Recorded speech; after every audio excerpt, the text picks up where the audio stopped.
Muy buenos días. Mi nombre es Juan Camilo Romero. Este es el episodio número 11 y Filosoando.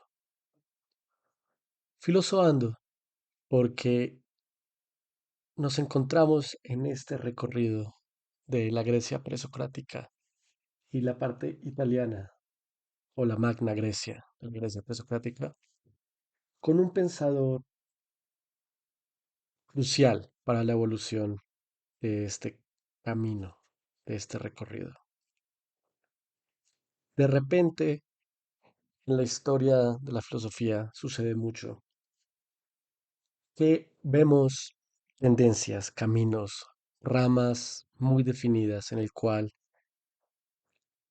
una serie de filósofos dicen A y otra serie de filósofos dicen B, y cada tanto llega una figura que ve ambas ramas y dice, está bien, pero A y B no están peleados.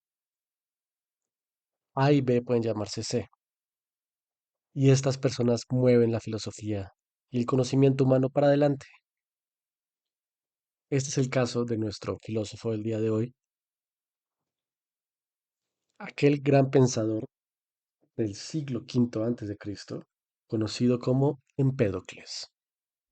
Pero antes de entrar en vigor con Empédocles, tenemos que hacer una pequeña mención de un filósofo antes de él, que a pesar de que intenté y busqué caminos para hacer un episodio completo de él, sencillamente no tiene suficiente información para poder llenar un episodio completo. Este siendo Meliso. Meliso, otro miembro de la escuela eleática, es estudiante de Parménides y continúa su trabajo sobre la idea del universo no cambiante, pero le agrega de valor y para importancia de nuestra discusión un pequeño aspecto, y es la idea de la infinitud del ser y del universo. Para Meliso no tenía sentido que la realidad, que el ser fuera esta figura esférica limitada, porque de ser limitada tendría que existir algo más allá del límite. En este caso, eso más allá siendo la nada. Y la nada sería lo que no es, pero se puede nombrar. Y esto es una contradicción interna a la filosofía base de Parménides. Entonces Meliso agrega a la idea ya trabajada, que ya discutimos en un par de episodios, que el universo es infinito, que no empieza y no se acaba, nada más es. Desafortunadamente no hay mucho más que decir de Meliso. Aristóteles no lo quería nada. De hecho, es difícil encontrar lectura de Meliso hoy en día porque Aristóteles, digamos que le tiró mucha tierra.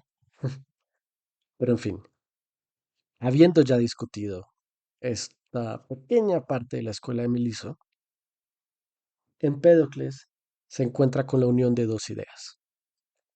Por un lado, tenemos la escuela jónica, tenemos a Heráclito, que habla del cambio constante, que habla del proceso de devenir, ¿no? Que hemos discutido tanto. De este ciclo de cual A lleva a B y B lleva a C y se va creando el universo poco a poco. Y por el otro lado tenemos la escuela eleática, que habla de un universo no cambiante, de una unidad absoluta, de un solo Dios existente. Y estas dos escuelas pues estaban muy peleadas, al punto que pues los eleáticos nacieron en respuesta a los jónicos. Pero como les mencionaba al principio de este episodio, Empédocles ve estas dos corrientes y dice, ambas pueden ser ciertas. Lo cual es muy interesante, porque Empédocles es estudiante directo de Genófanes. Y Genófanes, pues sabemos que fue aquel que dio el primer paso de la escuela jónica a la eleática. Él fue el que se movió de un lugar a otro. Tiene sentido que su estudiante haya buscado más la congruencia entre estas dos ideas y crea en fin, una teoría muy bonita que estaremos explorando. Está siendo la teoría de los cuatro elementos y las dos fuerzas. Ahora, Empédocles es una de estas figuras, estos grandes sabios de la historia, que llegaron a ser tan importantes y tan respetados, tan admirados por la sociedad filosófica, que llega a un grado en el cual sus biografías se comienzan a difuminar un poco. Y hay quienes los consideran ya dioses elevados que tras su muerte se vuelven estas figuras míticas, igual que pasó con Orfeo o con Pitágoras. Pero hay ciertos factores físicos sólidos que podemos dictar. Sabemos que Empédocles nació en lo que hoy sería Sicilia, ¿no? Era una extraña mezcla entre científico, poeta y místico, de nuevo un poco como Pitágoras. Fue una persona a quien se le ofreció gobernar y lo rechazó, prefiriendo a su vez pensar. Y fue una persona que me gustaría a mí decir era en su esencia biólogo. ¿A qué voy con esto? Muchos filósofos, si no es que todos, sobre todo antes, nosotros los metemos bajo esta categoría de filósofo, ¿no? Porque esa es su profesión, su vocación y lo que son. Pero realmente es un término muy grande, ¿no? Vaya, el propósito de todo este trabajo es un poco poder nosotros preguntarnos qué es la filosofía. Ojo, no responderlo, pero preguntarlo. Y dentro de estos filósofos hay grandes diferencias en el tipo de pensamiento. Por ejemplo, Pitágoras evidentemente tenía un pensamiento matemático, ¿no? Una idea de crear, digamos, conceptos y reglas universales de las cuales después puedes deducir el universo. Empédocles sería el camino contrario. Sería más alguien que clasifica el universo que ve y posteriormente saca conclusiones de este. Esa es una diferencia que también podremos notar entre Platón y Aristóteles, o inclusive más adelante entre San Agustín y Santo Tomás. Hay quienes toman conceptos, ideas, y los transforman hasta llegar a conclusiones comprobables. Y hay aquellos que ven, observan, concluyen y hacen un proceso hacia atrás, encontrando el origen de esto. Empédocles sería el segundo, por lo que también es considerado uno de los grandes padres de la medicina, ya que su enfoque estaba muy hacia el cuerpo humano y hasta cómo se sana. Ahorita entremos más en profundidad en esto. Al grado que la idea y las posturas de Empédocles ante la medicina, correctas o erradas como pueden estar, prevalecieron hasta la Edad Media. Inclusive, esto es un dato curioso que a mí me gusta la historia, hubo pequeñas regiones que pudieron sobrevivir la peste negra, la peste bubónica, por seguir ideas de Empédocles. No porque tuviera razón, pero porque tenía suerte. Ahorita volveré a eso. Entonces, ¿cuál es la teoría principal de Empédocles? ¿Cómo podemos conciliar la idea de que el universo es uno, infinito, no divisible y no cambiante, con la idea de que el universo está constantemente cambiando y está compuesto por muchos aspectos? En teoría son dos ideas contradictorias que no tienen punto de conciliación. Sin embargo, Empédocles lo menciona con una teoría que a todos nos sonará familiar, inclusive si no las conocemos. Es la teoría de los cuatro elementos. Para Empédocles, el universo efectivamente es uno solo. Es uno solo en el sentido que no se crea y no se destruye. Ojo aquí. Empédocles, alrededor del año 440-450 antes de Cristo, está dando una de las leyes básicas de la física moderna. La materia no se crea ni se destruye, únicamente se transforma. Entonces, el universo de Empédocles es uno solo y no cambia. en el sentido de que no se crea y no se mueve. Es una unidad absoluta. Pero dentro de esta unidad se puede ver una subcomposición de cuatro principales elementos. Esto siendo el fuego, el agua, la tierra y el aire, quienes a su vez representan o estaban simbolizados por diferentes dioses. No hay que olvidar el misticismo de la época.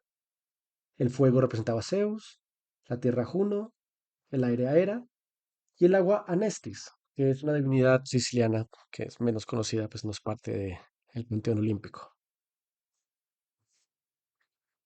Para, para Empédocles, todo estaba compuesto de estas cuatro esencias, ya que nada podía venir de la nada. Y estas esencias eran el punto más reducido de todo. Estas cuatro esencias se mezclaban entre ellas y llegaban a la composición de las cosas, ¿no? Digamos, el agua y la tierra crean el barro, que con el aire se seca, que con el fuego, el espíritu, que crea el humano. Es una simplificación muy básica, pero creo que puede ilustrar el punto. Ahora, si estas son las bases de la realidad, ¿qué las rige? ¿Cómo las mueve? Aquí Empédocles daría otro salto histórico que a quienes han estudiado, por ejemplo, a Freud, les sorprendería ver sus orígenes aquí. Son las fuerzas del amor y el odio. Para Empédocles, los cuatro elementos estaban en constante flujo por culpa de estas dos grandes fuerzas, viendo el amor como una fuerza unificadora y el odio una fuerza separadora, ¿no? A diferentes grados, el odio y el amor juntan, separan procesos, juntan y separan momentos, elementos y mueven el mundo hacia adelante. La guerra nace del odio, crea conflicto, que después es conciliado por el amor y el universo avanza. De hecho, este proceso de fuerzas, que volvemos a las ideas de Freud, del Eros y el Tánatos, pero bueno, está en un proceso de un ciclo de cuatro partes principales, que Empédocles dice que dura 30.000 años, pero pues eso no es tan importante, la verdad, en el cual el mundo intenta, de cierta forma, encontrar un equilibrio entre los cuatro elementos y va haciendo un esfuerzo por crear la realidad que conocemos. Empédocles llama este ciclo, este desarrollo, que es muy similar al eterno retorno de Nietzsche, por cierto, vale la pena decirlo, un proceso en el cual primero se intentan juntar las cosas, está el predominio del amor, la unidad. Los elementos se mantienen dentro del ser, después comienza a haber una separación, una disgregación, una lucha del odio con el amor que resulta en la pluralidad de entes. Se separa el aire del fuego, el arriba de abajo. Después triunfa la discordia y esto lleva a la multiplicación de las cosas. Después vuelve a triunfar el amor y esta multiplicidad de entes se vuelven a juntar entre ellos, creándose un proceso eterno. Un proceso que, por cierto, da las raíces y las ideas básicas de lo que sería la teoría de la evolución. Creo que sería más justo llamarlo evolucionismo, ya que todavía no tiene la estructura básica y científica de Darwin. Pero, por ejemplo, habla Empédocles de que en esta multiplicidad es cuando vemos estas figuras como el Minotauro o la Hidra, todos estos animales y criaturas mitológicas que no están equilibradas en su composición de elementos y que después a través de la época del odio y la discordia se extinguen y quienes quedan son las criaturas, entre comillas, perfectas o equilibradas entre los elementos. Un proceso evolutivo de casi selección natural. aunque en este caso hay una clara influencia de los dioses. Vaya, para Empédocles, la época de concordia y amor nace de que Afrodita desciende y pone orden en las cosas. Pero eso no es lo importante. Lo importante son las ideas que se plasman aquí. Y yo resumiría en, el universo no se crea ni se destruye, únicamente se transforma, pero es infinito.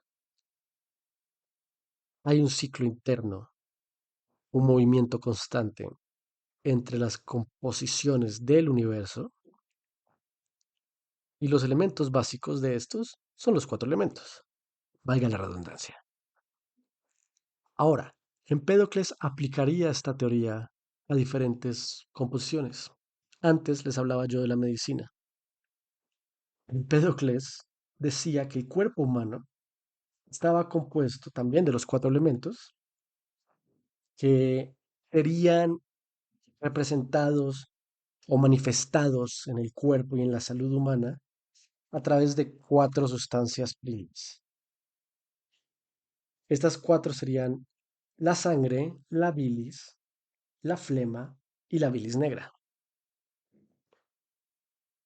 Y Empédocles plantearía que la salud humana dependería de la balanceada, del equilibrio de estas cuatro estructuras.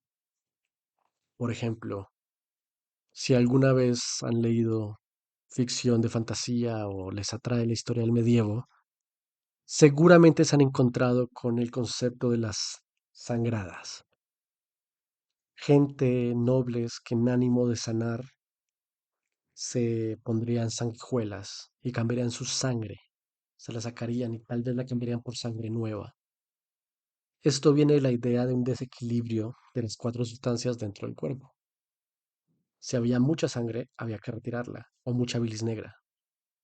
Y curiosamente, esto llevó a que pequeñas poblaciones durante la peste negra sobrevivieran, dado que las circunstancias a través de las cuales se podrían hacer las limpias de sangre de una versión muy específica de la peste negra coincidían con las circunstancias en la cual el virus o la bacteria, no quiero usar el término mal, no podía propagarse. Pequeño dato curioso, histórico.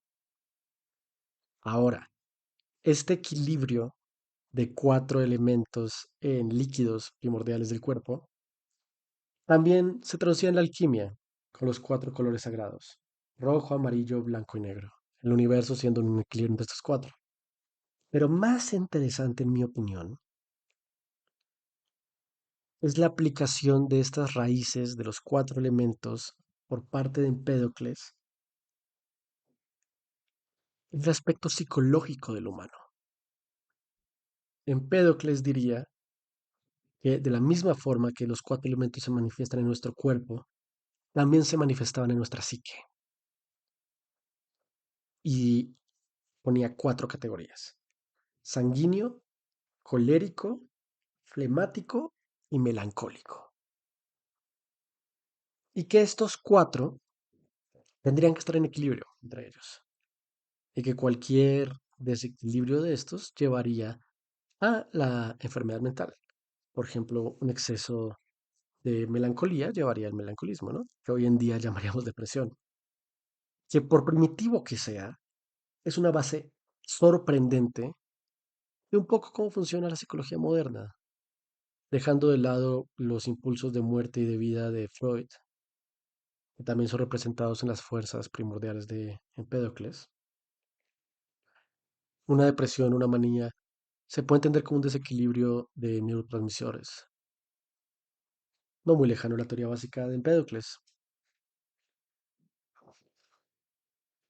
Y esto es básicamente las ideas de Empédocles resumidas a un pequeño podcast. Hay un par de aportaciones más que se le podrían atribuir. Él reitera la idea de que los dioses y que el verdadero Dios no pueden ser semejantes al humano, ya que debería ser algo perfecto, pero no entra en mucha profundidad de esto. Y realmente yo creo que el valor de Empédocles no viene de su cantidad de ideas, sino la calidad de ellas. En resumen, este hombre tenía un dedo en el pulso de la teoría de la materia, de la teoría de la psicología, medicina, el eterno retorno nietzscheano y el Eros y el Thanatos freudiano. Por eso digo que es una de las figuras esenciales, que en vez de pelear las teorías que ya venían, las intentó conciliar. Y con esta idea, les dejo la pregunta para que anden filosos. Me gustaría saber en qué momento, qué discusión ustedes tuvieron dos ideas opuestas que en vez de defender una sobre la otra, encontraron un punto medio. ¿Cuál fue este? ¿Y qué los llevó a encontrarlo? Como siempre, soy Juan Camilo Romero. Agradezco su tiempo, agradezco su seguimiento, agradezco compartan el podcast a sus amigos, compañeros, familiares. Agradezco el follow si no lo tiene. Agradezco las 5 estrellitas y el comentario. Muchas gracias a todos. Anden filosos. Nos vemos la próxima semana.